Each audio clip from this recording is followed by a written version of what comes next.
방통대, 사이버대, 학점은행제 셋 다 온라인으로 학위를 딸 수 있다는데 아무거나 고르면 진짜 후회할 수 있습니다. 만약 직장을 다니시는 분들의 경우 어디가 제일 쉬운지, 학비는 어디가 제일 싼지, 나중에 인정은 제대로 받는지 이 세 가지를 계속 고민하게 되는데요. 지금부터 방통대, 사이버대, 학점은행제를 누가 어떤 상황일 때 선택하면 좋을지 자세하게 알려드리도록 하겠습니다. 끝까지 시청하시고 자신에게 맞는 원격대학 잘 골라보세요. 먼저 개념 정리부터 가겠습니다. 온라인으로 학위 과정을 운영하는 기관을 크게 두 종류로 나눌 수 있습니다. 하나는 국가에서 직접 설립하고 운영하는 국립원격대학, 다른 하나는 민간대학재단이 세운 사립원격대학입니다. 한국방송통신대학교, 줄여서 방통대가 전자에 해당하고, 우리가 흔히 인터넷 광고에서 보는 18개의 사이버대학이 후자에 해당됩니다. 이 두 곳은 모두 엄연한 대학교이며 고등교육법에 적용을 받습니다. 반면 학점은행제는 대학이 아닙니다. 교육부가 1998년에 만든 학점 인정 및 학위 수여 제도로 평생교육법에 근거하고 있어요. 구조 자체가 다르기 때문에 입학 경쟁이나 학년 개념도 없고 운영 방식도 전혀 다릅니다.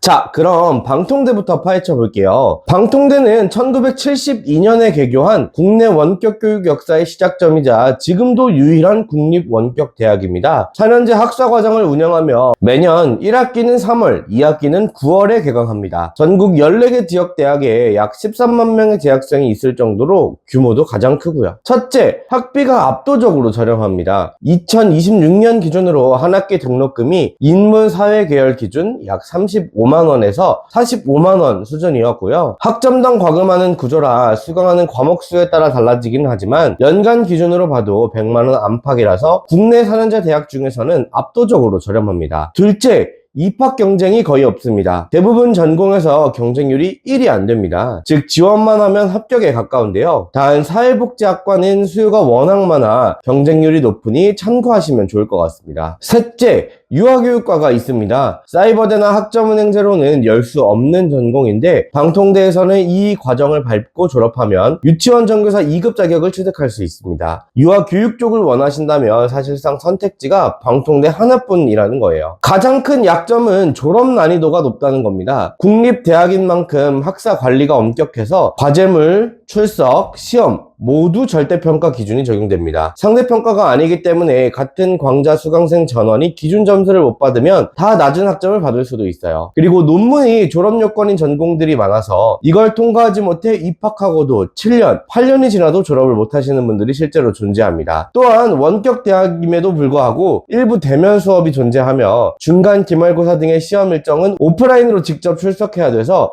출장이 잦아 일정을 맞추기 어렵거나 해외 혹은 먼 거리에 있는 분들의 경우 응시하지 못하거나 부담스러운 경우가 많아요.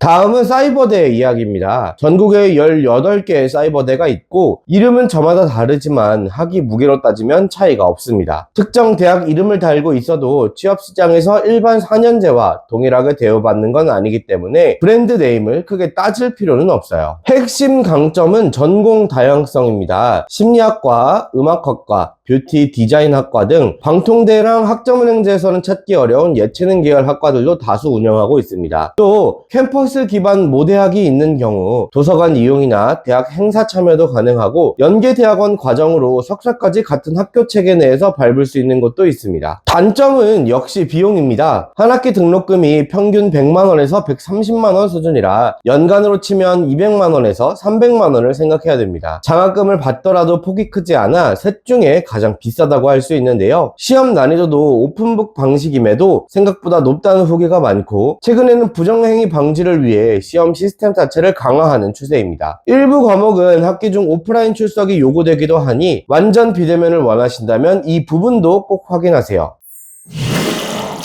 마지막으로 학점은행제를 정리해 드리겠습니다. 앞서 말씀드렸듯 이건 대학이 아니라 제도입니다. 학점은행제의 핵심은 온라인 수업 외에도 국가공인 자격증 취득, 독학학위제 시험, 이전 대학 이수 학점 인정 등 다양한 경로로 학점을 모아 학위를 받을 수 있다는 겁니다. 졸업장에는 교육부 장관 명의가 찍히며 법적으로는 일반 대학 졸업장과 동등한 효력을 갖고 있습니다. 첫 번째는 기간 단축이 가능하다는 겁니다. 자격증 학점을 최대한 활용하며 전문학사 과정을 단 2학기 5학기 만에, 학사과정을 4학기 만에 마치는 경우도 생깁니다. 정해진 학년제가 없으니 속도를 내고 싶은 분들에게는 최적화된 구조입니다. 두 번째는 비용이 저렴합니다. 같은 학점수를 채운다고 가정할 때 사이버대 한 학기 비용의 절반 이하인 경우가 많습니다. 방통대와 비교해도 비슷하거나 더 저렴할 수도 있어요. 세 번째는 완전 비대면 가능한 전공이 있습니다. 모든 전공이 되는 건 아니겠지만 경영학, 컴퓨터공학, 사회복지학 같은 주요 전공들은 오프라인 출석 없이 수료가 가능합니다. 스포츠나 디자인 분야도 일부 허용된 과정이 있어서 예전보다 선택폭이 넓어졌습니다. 네 번째는 시작 시점이 유연합니다. 매달 개강하는 교육원들이 많아서 내가 준비됐을 때 바로 시작할 수 있습니다. 3월이나 9월을 기다릴 필요가 없다는 건 시간이 촉박한 분들께 꽤 중요한 포인트가 되기도 하죠. 첫 번째는 제도 자체가 복잡합니다. 학점 인정 신청, 학습자 등록, 학위 신청 시기가 모두 정해져 있고 행정기한을 한 번 놓치면 수개월 지연이 발생할 수 있습니다. 국가평생교육진흥원 홈페이지에 정보가 있기는 한데 내용이 워낙 방대하고 어렵게 기술이 되어 있어서 처음 접하시는 분들은 상당히 헤매실 수 있어요. 두 번째는 정보 과잉과 광고 문제입니다. 검색창에 학점은행제를 치면 사설교육원 광고가 화면을 가득 채웁니다. 교육원마다 비용도 다르고 플래너의 역량 차이도 크기 때문에 처음 진입하는 분들이 선택해서 소비하는 에너지가 굉장합니다. 세 번째는 국가 재정 지원이 제한적입니다. 방통대나 사이버대에서는 소득기조를 충족하면 국가장학금을 받을 수 있고 내일배움 카드도 활용 가능한 과정들이 있지만 학점은행제는 해당 사항이 없습니다. 2023년부터 한국장학재단 학자금 대출은 가능해졌고 평생교육 바우처 신청을 통해 연간 35만원 지원을 받을 수는 있지만 접수 시기가 제한돼 있으니 미리 확인하셔야 됩니다.